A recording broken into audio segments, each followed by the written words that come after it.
Alors, dans cette vidéo, ça faisait longtemps que ça me tenait à cœur, on va parler de sexualité. On va parler de sexualité sacrée. Alors, quand on parle de sexualité, il y a plusieurs expressions. On va dire faire l'amour, comme disent les anglo-saxons, make love. Et ils disent aussi have sex. Et make love et have sex, ça n'est pas la même chose, hein. Faire l'amour et avoir du sexe sont des choses différentes. On va parler d'énergie, on va parler de polarité, on va parler de masculin, on va parler de féminin, on va parler d'hommes et de femmes, c'est pas la même chose. On va parler de désir, on va parler d'envie, on va parler d'ego, on va parler d'addiction, on va parler de maturité, d'éveil de la conscience. Voilà. Alors, sommairement, la sexualité sacrée, c'est quoi? C'est une sexualité qu'on définit comme basée sur l'écoute, sur la présence, sur la connexion émotionnelle, sur le ralentissement, et pas sur une sexualité de pulsion, sur une sexualité de performance, de plaisir immédiat ou de consommation. Voilà, ça c'est vraiment très important. Alors, on va revenir sur la genèse finalement de cette sexualité, comment elle se construit chez l'individu finalement, la genèse de la sexualité chez le Kidam. Pour ça, je vais aborder la question de désir. Le désir tel que moi je l'entends à travers mon parcours, à travers tous mes travaux, toutes mes recherches, etc. Pour moi, le désir, c'est réellement une construction et une construction égotique.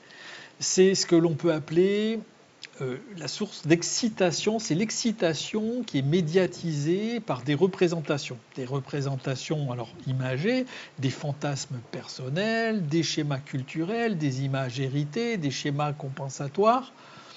Bref, ça passe par le filtre de l'ego. Donc, par ses manques, par les projections. Voilà. Cet ego, finalement, dans le désir, il y a cet ego qui veut l'autre comme un objet de tension intérieure qu'il faut résoudre, hein, comme un côté pulsionnel. Hein. Et ça, c'est l'excitation. Et ce désir-là, pour moi, qui est sourcé par l'excitation, il est fondamentalement égotique. Voilà. C'est moi qui désire et c'est l'autre en partie qui est un prétexte quelque part ou qui est un écran. Voilà. Donc ça, c'est ma vision du désir. Mais au désir, moi, j'oppose l'envie. Et l'envie, c'est autre chose. L'envie, dans ma vision, c'est quelque chose de beaucoup plus direct, au sens que ce n'est pas une tension vers un objet fantasmé, mais vraiment un mouvement vers la connexion, hein, vers une connexion émotionnelle, une connexion corporelle, plus sensuelle, sans que ce soit nécessaire de faire appel à un scénario. Voilà.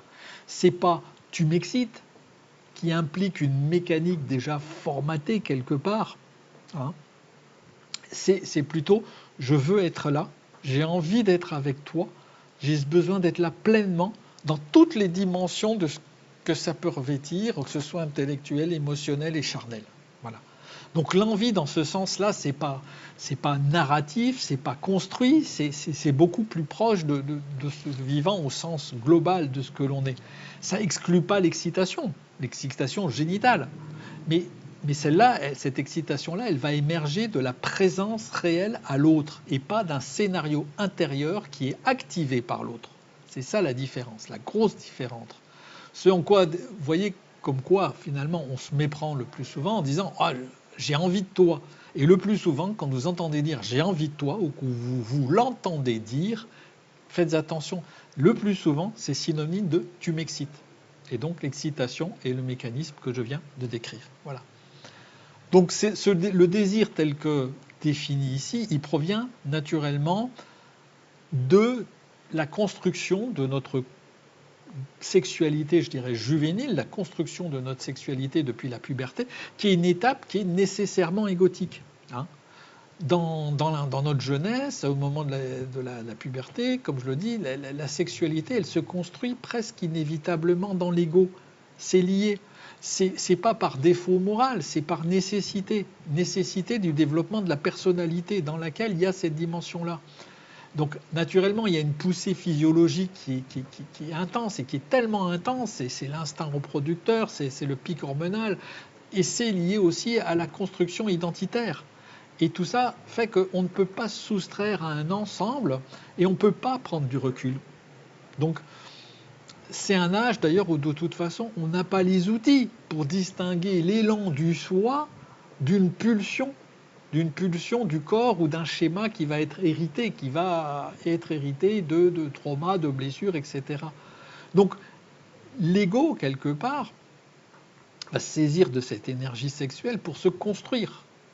Et ce faisant, la sexualité égotique, elle est forcément basée sur les éléments qui servent à construire l'ego, hein, sur des éléments qui sont très liés au plaisir immédiat, qui va être conditionné, ce plaisir immédiat, le cas échéant, donc par des schémas fantasmatiques pour accélérer la décharge de dopamine, donc la décharge de plaisir, hein, le besoin d'apaisement. Un processus, cela dit, qui peut être parfois dysfonctionnel. Hein. Chez certaines personnes, selon les traumas vécus. Enfin, l'élan, il est là quand même. L'élan, c'est un élan d'apaisement, de désir pour arriver à quelque chose qui va être apaisant. Voilà. Et chacun fait du mieux qu'il peut, hein, ignorant de sa pauvre condition. Voilà. Donc là où il y a la construction de la sexualité qui est très liée qui est une construction égotique, qui est très liée à des schémas fantasmagoriques, qui est très liée aux besoins de comblement, de satisfaction, que ce soit physiologique, que ce soit hormonal ou que ce soit purement à des fins d'apaisement par rapport à des blessures, par rapport à des besoins originels qui n'ont pas été satisfaits, qui sont traumatiques, ça c'est standard. C'est standard et ça existe pour tout le monde. Alors là, moi je vous le donne avec ma lecture Méos, avec tout ce cheminement, toute cette ondologie Méos, vous pourriez dire que c'est quelque chose de très freudien. Quelque part, on y revient. Mais enfin, moi, là, pour le coup, j'explique, on va dire, le côté freudien, il me semble, par la démarche, par ce besoin de satisfaction de nos besoins fondamentaux, justement, qui, à l'origine, n'est pas là, puisque l'ego, justement, se construit par protection. La personnalité se construit par protection par rapport au vide suscité par ces blessures et ces traumas originels. Voilà. Donc, voilà. Tout est normal, mais voilà le mécanisme qui mène au désir, qui mène à l'excitation. Alors, vous allez voir, je vais un petit peu préciser les choses selon qu'on est un homme ou selon qu'on est une femme. Alors, souvent, il va y avoir dérive. Il va y avoir dérive lorsque ce désir, il devient synonyme de plaisir addictif. Hein. Donc, parce que cette sexualité construite sur un mode égotique, avec la personnalité, sur les fondements des traumas, des blessures originelles, elle est forcément tentée d'aspects compensatoires et compenser le manque, je l'ai dit, et pouvoir combler un manque de quoi? Un manque de connexion, un manque de valeur de soi, un manque de présence à soi, un manque de sécurité affective, voilà.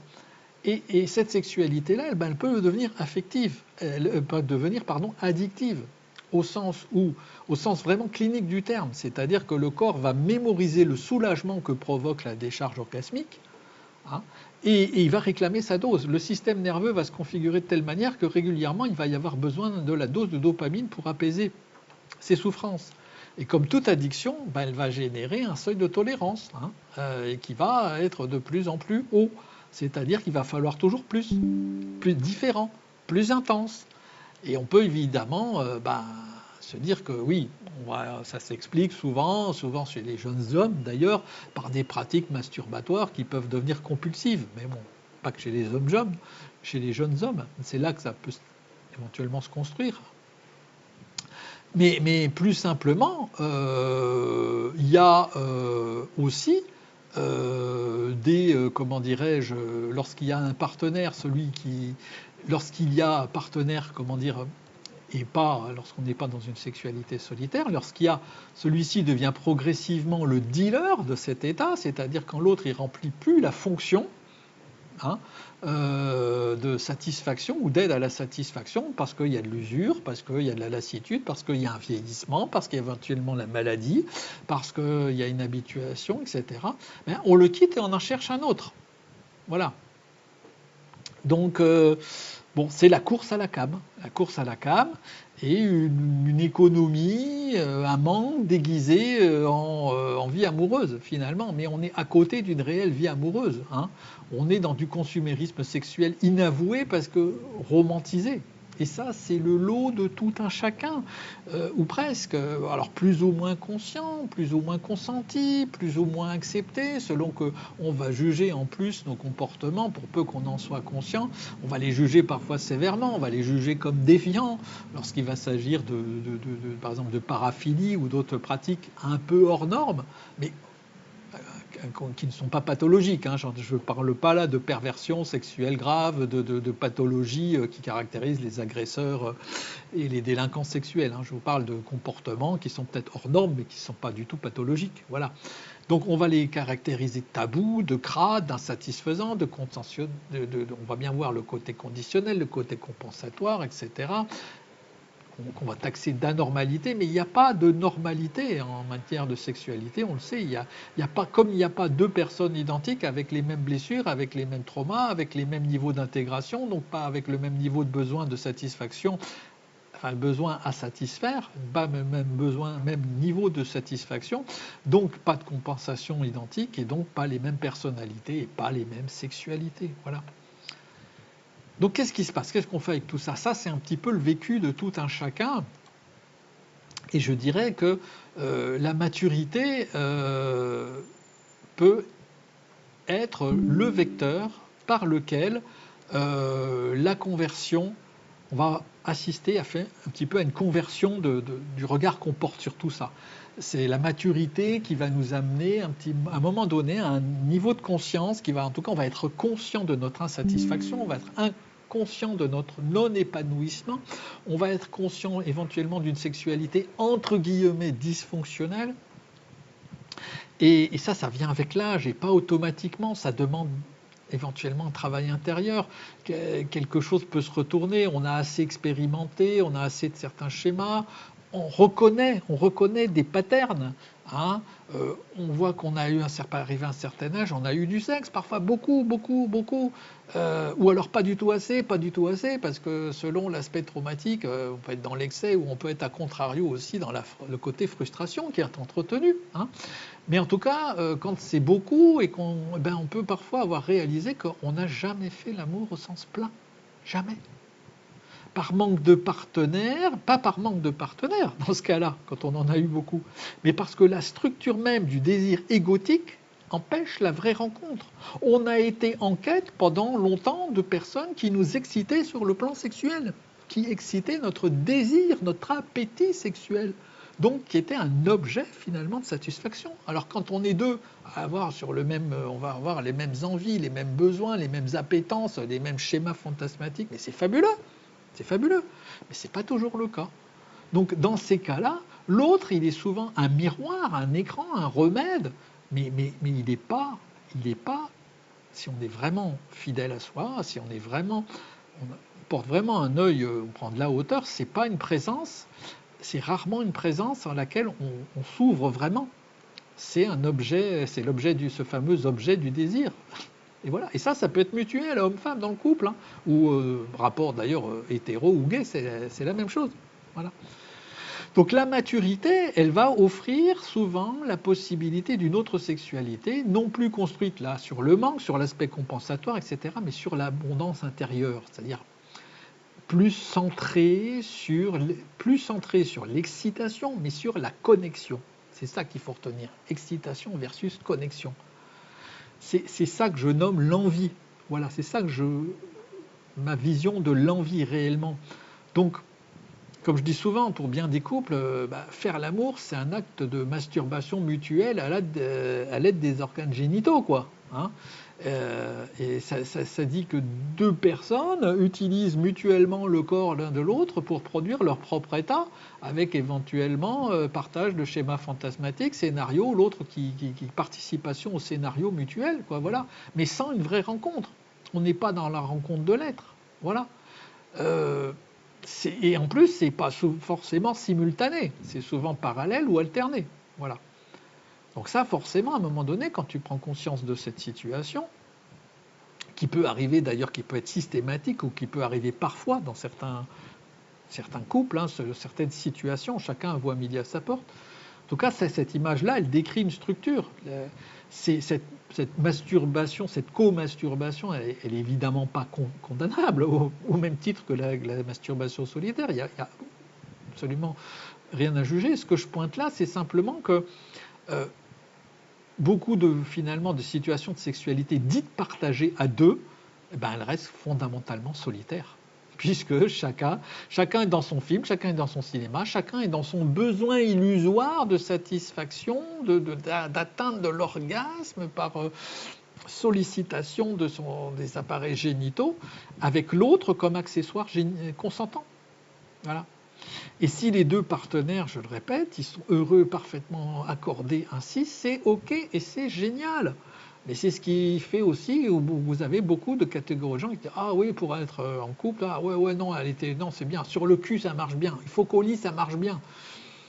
Oui, ça c'est l'aspect limitatif de la relation. Il faut qu'au lit ça marche bien parce qu'on se définit par rapport à son besoin, sa sexualité, ses besoins qui sont illusoires, qui ne sont pas nos réels besoins sexuels d'ailleurs ni à titre physiologique, qui sont des besoins compensatoires, qui sont des besoins addictifs, qui sont des besoins d'apaisement, qui sont des besoins égotiques, mais qui ne sont pas des besoins réellement d'épanouissement au sens global de l'être. Voilà. Donc à chacun son chemin, il n'y a pas de jugement moral là-dedans. C'est une explication de voies différentes vers la sexualité et vers l'épanouissement de soi. Voilà. Donc la vraie rencontre érotique pour moi, pardon, lapsus révélateur, cette rencontre dont je parle sous le terme de sexualité sacrée, c'est celle où les deux partenaires s'abandonnent à quelque chose qui les dépasse tous les deux. Voilà. C'est ni mon fantasme, c'est ni le tien, mais c'est un espace commun qui émerge de la connexion réelle. Voilà. Cette connexion, c'est pas la quête de performance, c'est pas forcément d'ailleurs de la pénétration, ça va être de la sensualité, ça va être du charnel, ça va être de la communion, ça va être un tas de choses, ça va être de l'émotionnel, ça va être une rencontre sur un nouveau terrain, ça va être un autre paradigme. Voilà. Alors naturellement qu'on part tous avec une construction égotique de départ. Hein, c'est quasi universel. Alors d'ailleurs avec plus ou moins de bonheur, parce que ça nous emmène parfois sur des terrains fantasmatiques qui peuvent nous gêner. Ça peut emmener, je l'ai dit aussi, sur des terrains de frustration, de fermeture, parce que naturellement, chacun est différent. Ce qui va varier, c'est le degré de conscience qu'on va développer par rapport à ça et le moment où la vie va te créer les conditions d'un retournement. Quand tu es prêt à avancer, généralement, la vie te met sur le chemin les éléments qu'il faut. Ça, on le dit souvent, ça peut être une maladie, ça peut être une circonstance, ça peut être une rencontre, etc. Parfois, il faut arrêter un peu avec les pratiques qui font qu'on va faire tout bien, puis on va récolter. Non, il y a aussi la vie, il y a aussi le cheminement. On ne fait pas l'économie d'un cheminement. Voilà.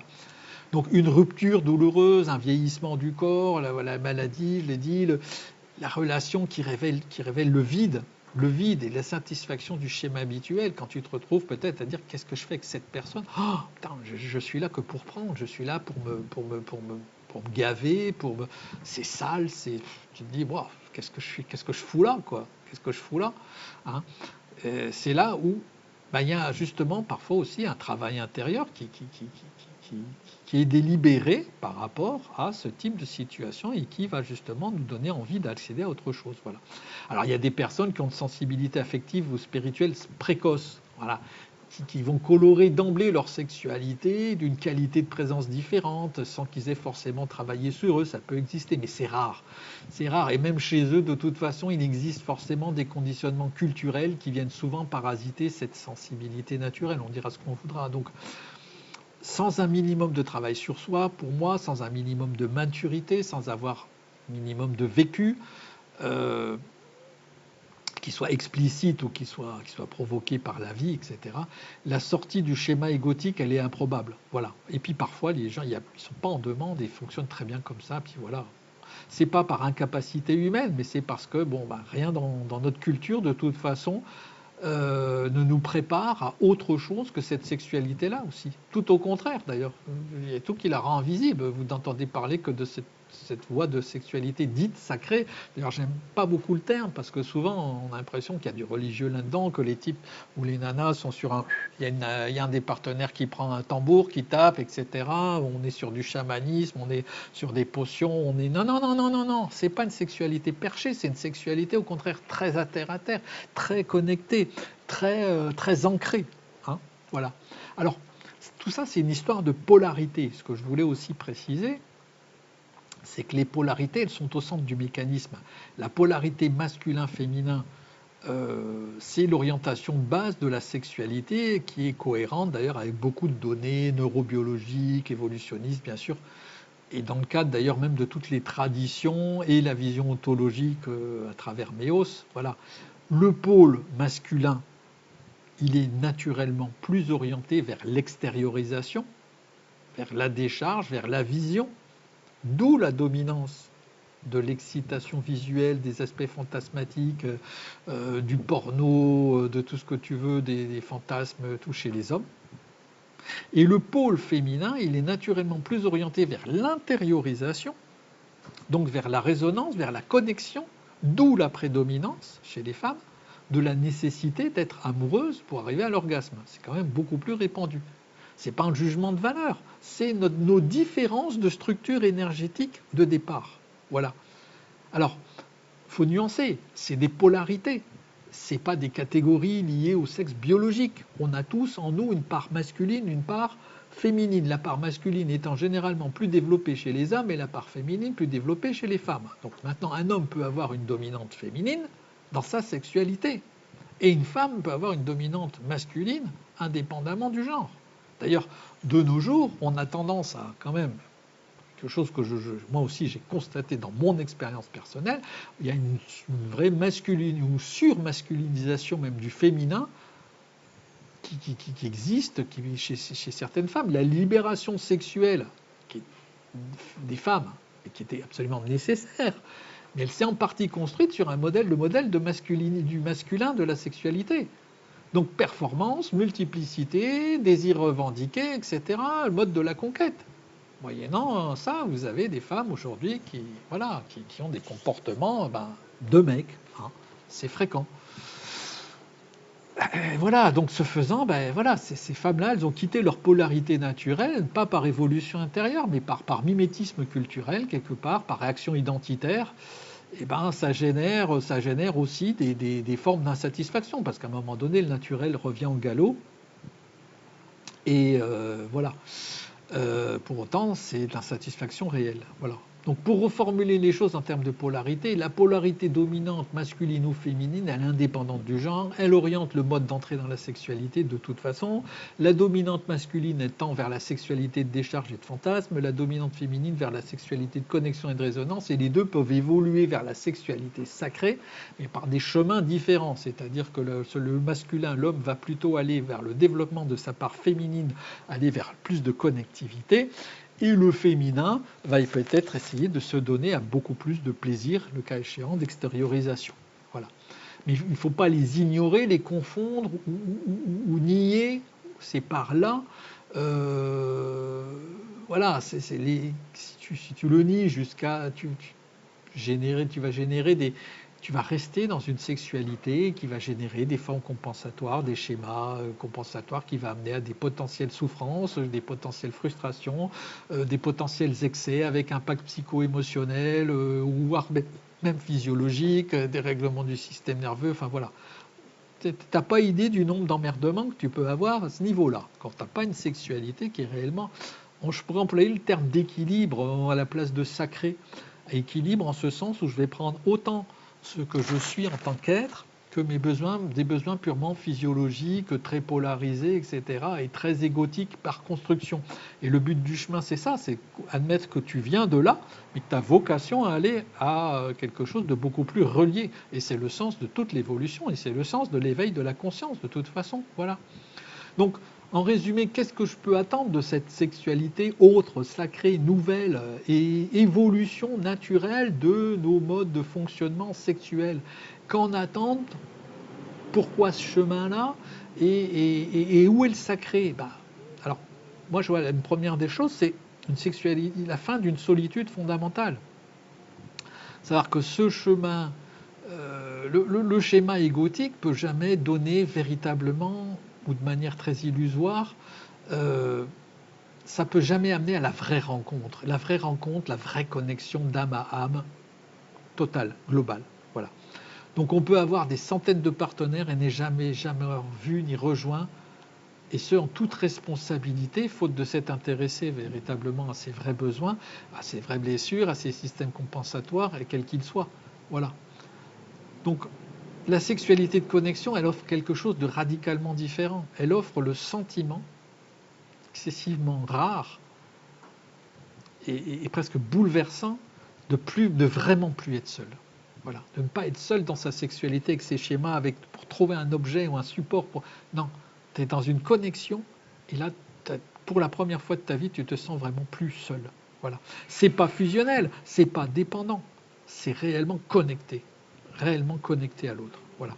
Donc, le premier des gains, c'est la fin d'une solitude quelque part fondamentale.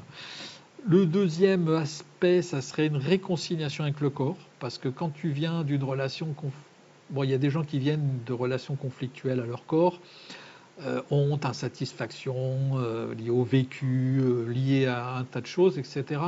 Donc là, tu peux effectivement avoir, comment dirais-je, vivre ça comme une trahison éventuellement, comme une injustice, hein. Mais là, la sexualité sacrée, justement, elle va te réconcilier. Elle va te réconcilier avec le corps. Pas comme un outil de performance. Pas dire, j'ai retrouvé mes performances d'antan, etc. Qu'est-ce qu'on s'en paie, etc. Qu'est-ce qu'on s'éclate. Non, c'est pas ça. Elle va te réconcilier en ce sens, avec ton corps, en ce sens que tu vas pouvoir le considérer comme un véritable lieu de présence. Le vieillissement, ça va plus. Le vieillissement va plus être une menace. La connexion, elle n'a pas besoin de la même physiologie, que l'excitation. La connexion, c'est s'accrocher. Tu t'accroches pas au pur diktat de l'orgasme. L'orgasme qui peut être un leurre. Enfin, le pur diktat de l'orgasme est un leurre. L'orgasme en lui-même n'est pas un leurre. Et il n'est pas renié. Attention, d'aucun cas. Hein, je l'ai dit, l'excitation n'est pas reniée. Simplement, elle ne vient pas par la même voie. Donc, on fait l'amour avec tout son corps. Et donc, c'est là où on a une réconciliation avec le corps, plus uniquement avec l'appareil génital, plus seulement avec son sexe. Voilà. Alors, la dissolution de l'autre point majeur, c'est que je vois la facilité à partir du moment où tu as une sexualité qui va être beaucoup plus forte, beaucoup plus connectée à l'autre, mais aussi beaucoup plus connectée à tes besoins, beaucoup plus connectée à tes besoins fondamentaux, parce que quand tu as pris acte de l'aspect compensatoire et apaisant lié à des besoins fondamentaux non nourris, tu vas être beaucoup plus vigilant à trouver un ou une partenaire qui va correspondre à ces besoins-là. De ce fait-là, tu vas rentrer dans une sexualité qui va être véritablement apaisante, et plus qu'apaisante, elle va te permettre de guérir véritablement, puisqu'elle va nourrir véritablement tes besoins, elle va guérir tes blessures, elle va atteindre des couches que la thérapie pure, la thérapie verbale, elle n'a pas forcément. Hein. Le corps, il a gardé la mémoire de tes blessures, de rejet, d'abandon, d'humiliation, tout ce que tu veux. Mais le fait d'être reçu dans ta globalité, d'être vraiment reçu, accueilli par l'autre, y compris dans ta vulnérabilité physique, de ne pas être réduit à soit un outil, hein, soit un objet, soit un corps, soit un sexe. Hein. Le fait d'être véritablement accueilli dans ta vulnérabilité, dans tout ton être, y compris dans ton être physique, ça peut dénouer des nœuds qui sont vraiment très anciens. Cette sexualité-là, du coup, elle devient une voie magistrale de satisfaction des besoins, je l'ai dit, donc, et des besoins de sécurité affective en particulier, des besoins de connexion émotionnelle, de besoins d'amour, de tendresse et de réconfort. C'est ça qu'il faut chercher dans la quête du partenaire. C'est d'abord le partenaire qui va te permettre de contribuer à la satisfaction réelle de tes besoins, en particulier de tes besoins affectifs, et ce faisant, tu vas rentrer facilement là dans cette phase de dissipation de tes blessures, parce que de satisfaction de ces besoins, et donc d'épanouissement de tout ton être et d'épanouissement sexuel. Voilà. Ça, les sexologues, ils n'abordent pas souvent la question. Les problématiques sexuelles, les sexologues que j'ai vus, moi, n'abordent pas du tout la question sous cet angle-là. Voilà. Je ne dis pas que ça n'existe pas, je dis que la question de la spiritualité sous l'angle de besoin à apaiser, qui justifie le choix de partenaires conséquents et qui va participer à la guérison des blessures, c'est pas forcément exposé comme ça. Voilà, ils tentent bien évidemment d'apporter un plus par l'écoute, il y a un côté psychologique qui peut être important, ils vont apporter un plus par le côté rééducation, par des pratiques qui sont suggérées, mais ça ne marche pas toujours. Les pratiques simples, ça ne va pas marcher. Si là, tu n'as pas résolu la problématique de base, tu peux essayer toutes les pratiques corporelles sensitives que tu veux. Voilà. Moi, je n'ai pas beaucoup d'exemples satisfaisants à cet égard. Voilà. Donc, voilà. Donc, effectivement, les besoins, la question sous-jacente des besoins apaisés dans l'ancien mode de fonctionnement sexuel, qui vont être apaisés par le nouveau fonctionnement sexuel, effectivement, cette question-là des besoins, elle est fondamentale. Voilà. Je finirai par 2 points encore. Il y a le fait de dire que cette sexualité-là, finalement, c'est plus vu comme une source d'énergie, parce qu'elle va t'apporter par l'épanouissement que ça va te faire, par l'apaisement, la nourriture énergétique, plutôt qu'une dépense. Dans le schéma compensatoire, la sexualité, elle épuise. Tu cherches la satisfaction, tu l'obtiens brièvement, et puis tu manques à nouveau et tu recherches. Dans la sexualité de connexion, quelque chose se régénère. C'est ce que le tantrisme a toujours dit, c'est l'énergie sexuelle, bien que vécue nourrie, elle ne se vide pas, surtout lorsqu'elle devient invictive. Voilà. Alors, la plus grosse des choses en termes d'épanouissement de l'être, en termes de réalisation, c'est l'expérience du sacré qui est accessible. Puisque là, pour beaucoup de gens, c'est le seul endroit où ils vont toucher même brièvement, même sans être capable de le nommer, quelque chose qui va dépasser l'ego. Puisque tu accèdes à une sexualité qui n'est même plus teintée par cet ego-là, même plus teintée par les besoins d'apaisement de cet ego-là. Donc, une dissolution quelque part momentanée un petit peu de ces frontières du égotique, de ces frontières du moi, ce n'est pas anodin, c'est-à-dire c'est peut-être l'expérience mystique la plus accessible à l'être humain ordinaire. Voilà. Alors je ne vais pas plus loin, je ne vais pas te parler des expériences de Kundalini, c'est-à-dire de montée d'énergie vitale, etc., avec 2 partenaires qui font l'amour de manière sacrée, dans totale connexion. C'est excessivement rare. Voilà. Et ne prenez pas ça, je ne vais pas dire que c'est un mythe, mais c'est excessivement rare, et ne vous dites pas la sexualité sacrée, c'est les montées de Kundalini simultanées de partenaires. Laisse tomber, tu n'as pas besoin de ça pour arriver à quelque chose de bien plus épanouissant que ce que tu as pu connaître dans des schémas plus fantasmatiques, plus compensatoires, plus égotiques. Voilà, c'est tout. Voilà. La sexualité,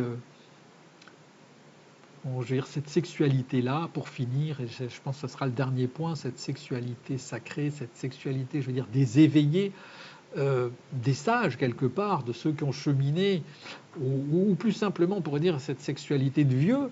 Et moi, j'ai toujours en mémoire des anecdotes d'anciens. Alors moi, j'ai des grands-parents avec la chance j'ai laquelle d'échanger sur ces sujets sans tabou. Mais il y a dans la sphère publique, vous avez une actrice connue, alors naturellement une ancienne actrice s'appelle Macha Merrill, qui a retrouvé un amour de jeunesse qui était le compositeur Michel Legrand et qui décrivait leur sexualité à plus de 80 et 90 ans comme étant une sexualité tellement différente, mais tellement plus riche. Il faisait allusion à des choses comme ça. Voilà. Donc, c'est aussi ce qu'on peut appeler une sexualité de vieux, si vous le voulez, mais c'est un chemin. Voilà. C'est le chemin de l'expérimentation. C'est surtout un choix de partenaire. Tu ne fais pas ça avec quelqu'un qui n'est pas, voilà, qui n'est pas motivé, qui n'est pas concerné, qui n'a pas compris de quoi il s'agit réellement, qui n'a pas fait un minimum d'introspection, qui n'est pas Ça ne fait pas la différence entre, justement, pour qui ça ne va pas tellement parler de compensation égotique, voilà, il faut que ça parle, il faut que ça résonne, et lorsque tu as un ou une partenaire avec laquelle ça résonne, qui a compris que finalement une relation de couple, une relation de partage, c'est une relation où chacun contribue à la satisfaction des besoins de l'autre, et chacun va contribuer à l'épanouissement de l'autre, ça va être ça la co-construction, ça va être ça la co-construction du couple, ça va être ça une rencontre d'âme à âme. Et voilà, et donc c'est comme voilà, l'art de faire couple, c'est ça, vous le savez, c'est un peu mon dada, j'ai beaucoup travaillé sur la question. Voilà, exprimer vos besoins, travailler, identifier vos besoins, ne vous identifiez pas à eux, mais identifiez vos besoins, identifiez vos envies, identifiez la manière de les satisfaire, communiquer, rencontrer, exprimer, partager, voilà, vos besoins, vos envies. Et votre parcours, dites de là où vous venez, c'est important quand on aborde nouveaux partenariats sur le plan de la sexualité. Dire d'où on vient, simplement, sans honte, par rapport à ces vulnérabilités, et savoir les exposer, c'est majeur. Voilà. Bon, je crois que j'ai été assez long, mais je voulais me tenir à cœur d'être assez disert sur la question, d'être assez précis. Et puis, si vous avez des questions, vous faites comme d'habitude, vous n'hésitez pas.